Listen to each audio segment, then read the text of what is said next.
two, three, four.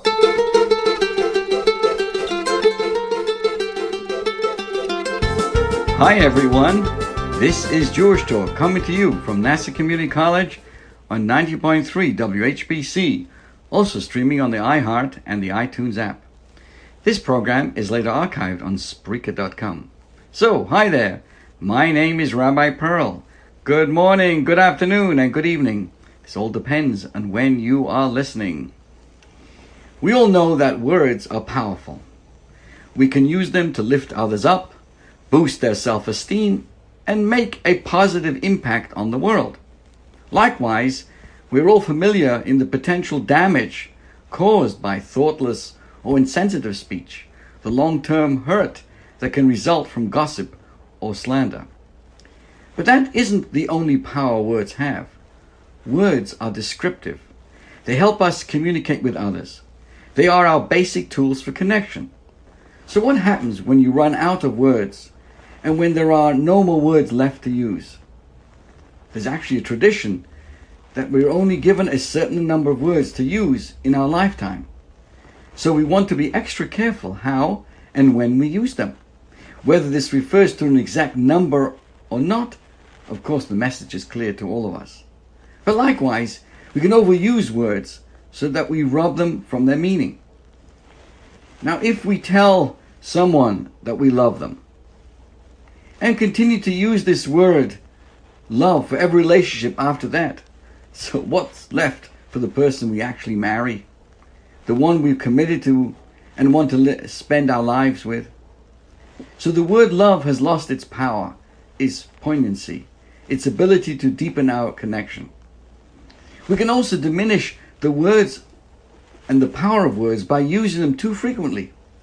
If everyone we disagree with is labeled evil, what word do we use for Hitler's and Stalin's Yamach Shemai of the world? For the mass murderers, the people whose goals and actions are truly the embodiment of the darkest forces existent in our world.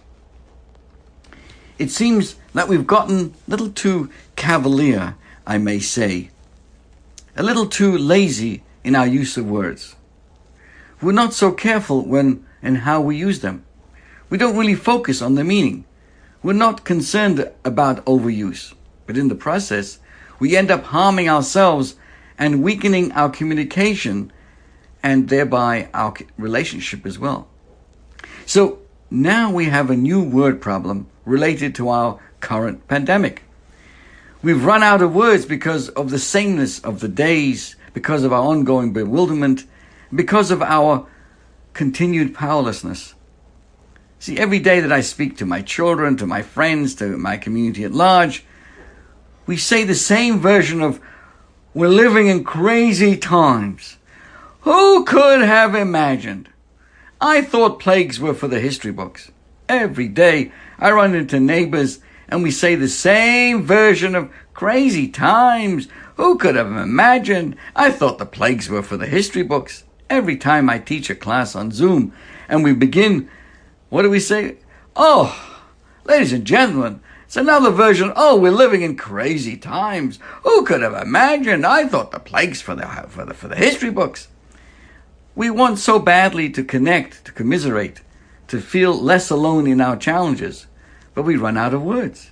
Every day I peruse the news, desperate for something good and uplifting to say, to change the conversation, but frequently it's just some version of the conversation that we've just mentioned, with some additional tragedies thrown in.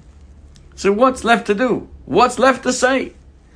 Are there any new words or phrases out there? So here's what I think, in my humbleness, is the solution.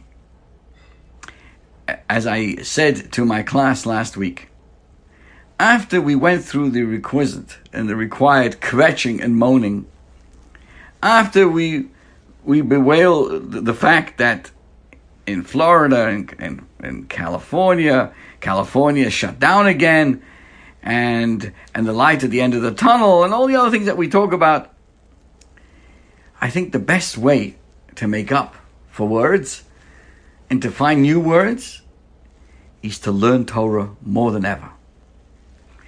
Because when we learn Torah, there are new words that give us solace, give us comfort.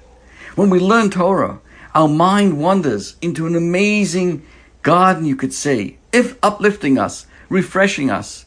Because these are words and these are thoughts, these are principles that don't come from the newspapers, social media, or even our friendly and well-meaning neighbors. Because when we truly study, we are immersing ourselves in the timeless words and ideas of Torah, the ideas that never change no matter our external circumstances.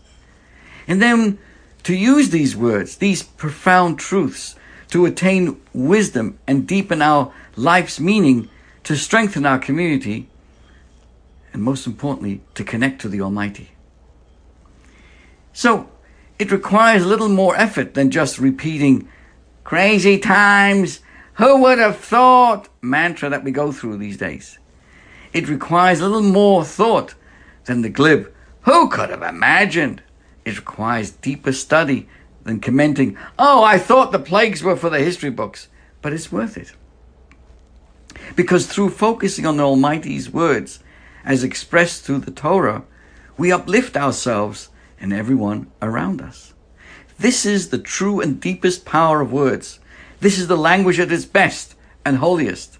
And this is where words bring their greatest reward and pleasure. I might still begin all my conversations with the old standards, but I hope today and all of us will continue them in a discussion of some ideas from Torah that gives us a positive shape and spin to our days and our attitudes, even if we do live, here I go again, in crazy times. So, my friends, that's what I look forward to. I'll just give you an example. This past Shabbos in our synagogue, when I had the opportunity to say a few words, I spoke about the uncomfortableness of the mask. And we all agree wearing a mask is so uncomfortable, especially if you stand there in the synagogue and you pray with it, and you're there for a little while, and then you're going to make a sermon with the mask. So I shared with my wonderful, great community, and I invite everyone. We have services, social distancing, everybody wears a mask every Shabbos at 10 a.m. And I explained that perhaps, again, with this in mind, that if we apply Torah words, Torah thinking, the timelessness of God's words, God's wisdom, to apply it to the world around us, we come up with some meaningful thought. And I explained that what comes to my mind on the uncomfortableness of wearing the mask is that we should become uncomfortable. Just as our mouth and nose is uncomfortable, it's hard to breathe, hard to speak, and we want to get rid of that, we should apply this to everything that conceals our lives.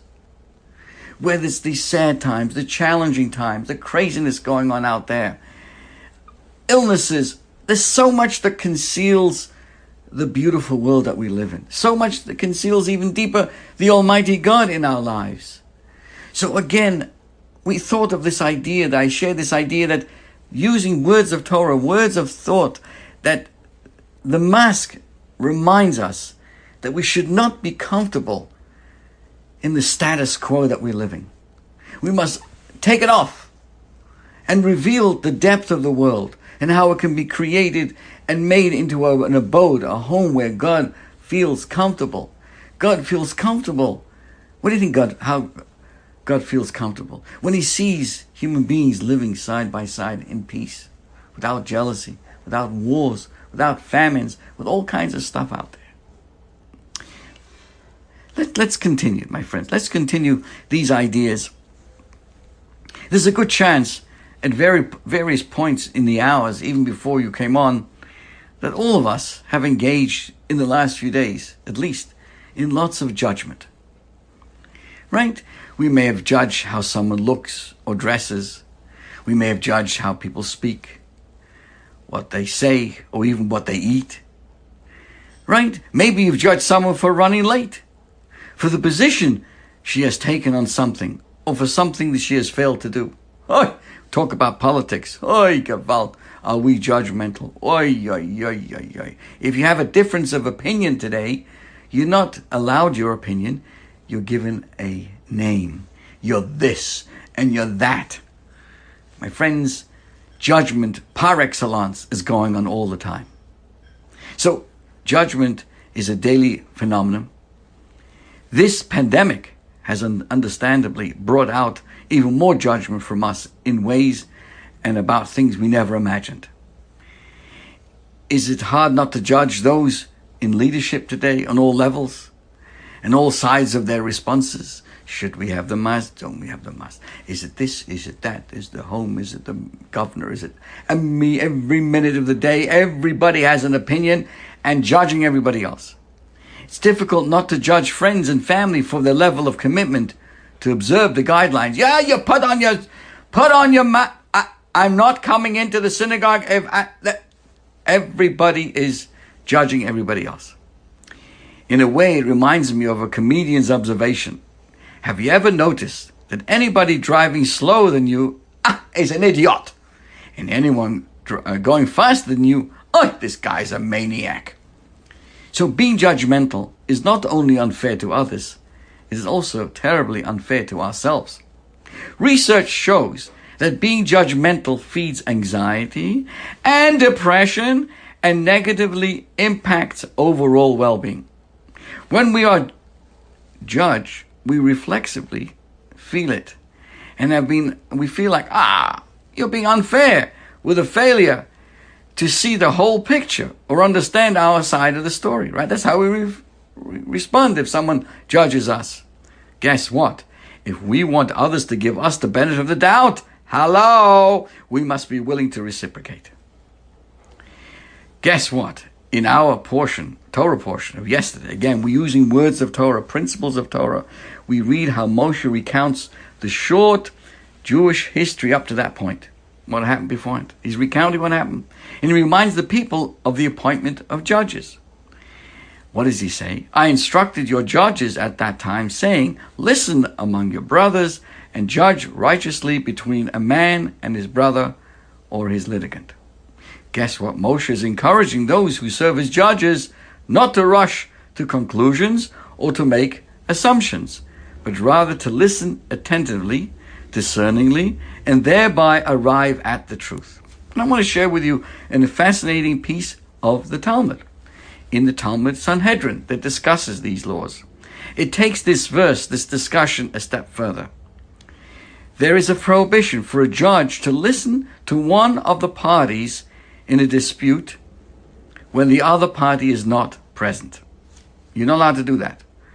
And I learned that in the American legal system, it has a similar prohibition. It's called ex parte communications. So I remember reading about a din Torah, which is in the Jewish court of law, where a litigant was extremely late. So the other party was getting more and more aggravated and appealed to the head of the Beis Din, the Jewish court, to at least begin the hearings and allow him to present his side. The Dayan, the Jewish judge, in keeping with this Jewish law, he refused to budge and insisted on waiting until both parties were present before the hearing would commence.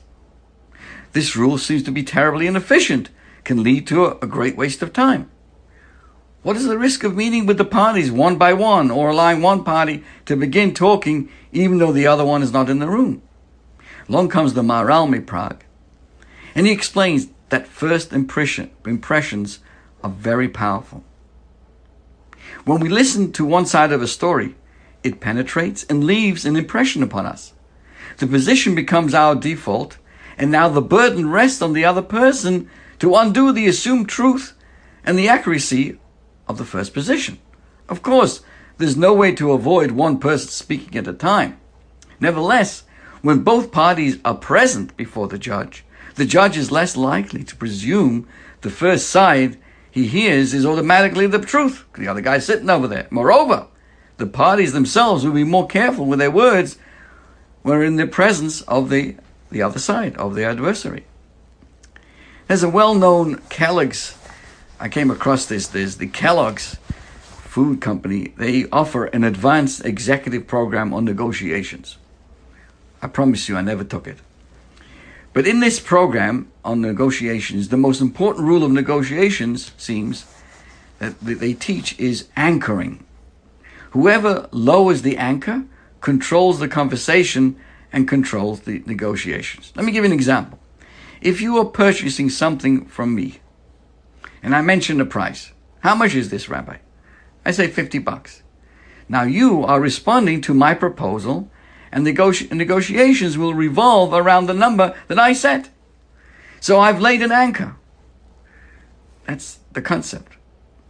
In reference to this, I read about a certain well-known doctor in the Institute of Psychology in the University of Würzburg, where this Dr. Musweller had customers approach German mechanics. Individuals expected to be knowledgeable about the true value of cars, right? Car mechanics. And they approached these mechanics with a used car that needed numerous repairs. After offering their own opinion of the car's value, the customer asked the mechanics for an estimate. Now listen to this. Half the time, the mechanics were given a low anchor, with the customer proposing, I think this car is worth 2,800, whatever it is, German currency. The other half were given a higher anchor, with the customer proposing initially that the car is worth 5,000 German coins. Sure enough, the mechanics estimated the car to be worth 1,000 more when they were given a higher anchor value. While anchoring may be a critical tool in negotiations, in the area of conflict, it really serves to pervert the justice. So the Maral explains that to hear one side when the other is not present sets an anchor for the judge, and the burden placed on the other side is rendered unfair and unjust. So the impartiality necessary to arrive at true justice demands that no anchors are lowered and that both sides are heard as close as simultaneously as possible. While most of us are not judges in the legal sense, we sit in judgment all the time. We judge the people we meet, the institutions, the organizations, the schools that we're connected with, the stories we're told, and the motivations, the intentions of those around us. We know better. Yeah, this guy's full of it. He's got an agenda. My friends, you know what I'm talking about. We're all judging everybody. We may not be literal judges, but our judgment must not be perverted by only hearing one side. We do a disservice to others and to ourselves when we accept as truth and as fact our first impressions, or what one side tells us, or what we assume to be true. Like true judges, we must first make sure not to arrive at conclusions without both parties' perspectives being present in the room. It's like Republicans and Democrats. They always listen to each other's opinion before making their own. Excuse me, I'm going to choke on my words for having said of being judges. I'm being a little facetious, my friends, but that's what's going on today. It's well known that in the disputes between Beis Hillel and Beis Shammai, we follow the opinions of Beis Hillel. And the Gemara tells us that in truth, the students of Beis Shammai were sharper in their thinking. And yet we embrace Beis Hillel. Why would that be? Why? And the Gemara discusses this in Eruvin, page 13b. You know why we follow Beis Hillel's? My friends, hello, if you're a politician listening, listen carefully. We followed Beis Hillel because Beis Hillel always listened and studied the position of Beis Shammai before announcing their own position. Exactly what's going on or missing in today's current uncivilized world. Nobody studies anybody else's position. They immediately, if it's not your position, you are judged and given a name. Torah tells us, Beis Hillel weren't as sharp as Beis Shammai. We follow their opinion. Why? because they had the open-mindedness to study someone else's opinion before they came to their own. My friends, they made a decision, as they would say, on educating themselves first. Not to simply, with their hand, machazoi, you're nobody because you don't, vote the way I do. Or you're going to vote who knows what. So in a very few short days, this coming week, Wednesday night into Thursday, we will be sitting on the ground, Tisha B'Av. We'll be in a state of melancholy and in mourning. Hopefully Mashiach will come and save us from all of this. And during the day, we explore the many kinnis, the special lamentations. We'll review and revisit the tragedies of our history, the destruction of the two temples, the Inquisition, the expulsion from Spain, the Crusades, and of course the most horrific atrocities known to mankind, the Holocaust. Our rabbis, in seeking to understand why these things happened, encourage us to examine how we treat others. Do you hear, my friends? If you want to understand tragedies, we are encouraged to examine how we treat others. Do we sit in judgment? Do we draw unfair conclusions? Do we reject people who disagree with us or think differently than we do? When we are critical of community institutions like the shul or the school, are we like Beis Hillel, first seeking to understand before trying to be understood? When we are told unfavorable, unflattering information about people we know, do we presume the version we heard is correct and accurate and truth? Or, like the judges in our parsha, in our Torah portion, are we careful to be sure that all sides are metaphorically represented in the room before arriving at a decision?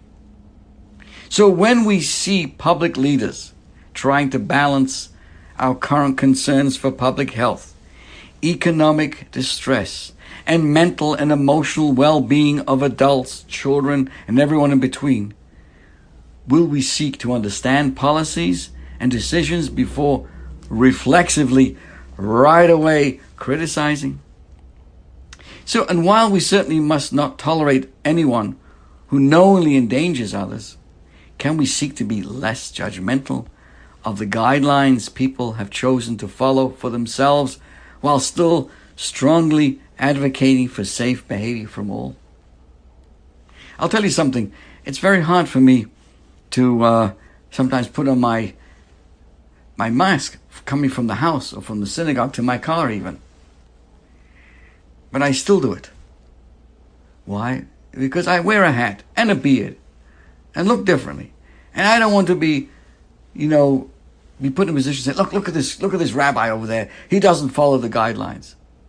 We must remember that even if you have a problem with the mask, we have to remember, if it makes somebody else feel comfortable and you're concerned about someone else, that is, to me, is being less judgment. It's not about yourself being comfortable. It's about someone else being comfortable for themselves and in themselves. So, if we truly and genuinely yearn for the Beis Hamikdash, the rebuilding of the third temple, a time for peace, tranquility, prosperity, guess what? Part of that is to learn on being less, to judge people fairly and accurately.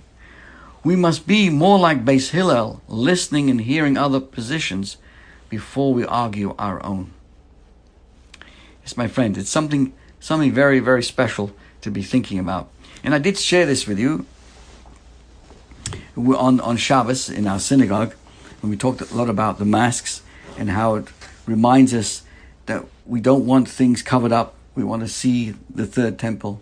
We want to see it in its glory. And we were discussing that the first person in the Torah that we read that put on a mask was Moses. He came down the mountain after bringing the tablets down, and suddenly his face was shining. That's, by the way, where the mistake was made by Michelangelo. He made Moses with the horns, but it comes from this mistaken translation of the shining face, the rays of light that came out of Moshe. And the question is, why did Moshe's face only shine after giving the second tablets. It's only when we later on Yom Kippur, when we came down with the second tablets, Moshe's face started to shine. What happened to the first time? He was up there 40 days, didn't eat, he was like an angel practically. And there we don't read anything about his face shining. So the Talmud tells us in the name of Eliyahu, Elijah the prophet, taught Rabbi Anan and told him, you know why his face started to shine at that particular time, requiring the mask? Is because he had interceded. He had said to Hashem, please save the people from the sin of the golden calf. God was so happy with a leader who looked for the good and stood up for his people. God gave him this blessing that his face should shine. We could see that shine on his face. A powerful concept of what we require is to see that our faces should shine. Shine with happiness. Shine with good health. Shine with appreciation. Shine with all the good things of all the wonderful blessings that we have around us. It's kind of sad that we've gone through this quarantine. We're not out of it yet. We're still concerned. All the shuls here, Long Island and elsewhere, are thinking seriously how to have the high holidays, how to do this safely, of course, and with masks and meet all the guidelines. So we're still in it. We still have to deal with it. But we have to deal with it with an open mind and appreciation and not to forget the lessons that we've been learning in these last few months. We've learned what is really essential in our life. We've learned that our loved ones mean so much to us. I'm so happy when I can speak to a friend and our synagogue is open and Baruch Hashem, everybody's there and all the blessings that we have. It's so important for us not to lose the amazing lessons. And I think a lot of the things that we've learned is to be less judgmental. Less judgmental. And we're given another bout of that. Now we're arguing about, does the government know what they're doing? And there's the conspiracies in the hospitals and everybody knows everything. Nobody knows everything because nobody wants to hear anybody else. As long as it doesn't fit into your agenda, it's not true. Of course, that's not the way we learn the importance of judging others. And again, I end with the same concept. Beis Hillel over Beis Shammai. Beis Shammai was smarter, yet we listened to Beis Hillel. Why, says the Talmud? Because before they rendered their judgment, they studied somebody else's opinion. And I mentioned this at one of our meetings. Today, having difference of opinion isn't the problem. The problem is, if someone has a different opinion than you, we immediately hate them for that. They call this and they call that. The problem is not having difference of opinion. And if you have a difference of opinion that's based on your thoughtfulness of hearing somebody else's perspective, the results may be different. Maybe you'll learn from somebody else. Maybe not. Maybe you'll clarify, crystallize their own opinion. But you gave someone else the benefit of the doubt. You didn't judge them because they're a different opinion. You didn't write them off and say they're rubbish and they're this and they're that and everything else that we hear today. My friends, I've said enough. Have a wonderful, safe week. An easy fast. This is your host, Rabbi Perl, wishing you the best of the best. 1, 2, 3, 4.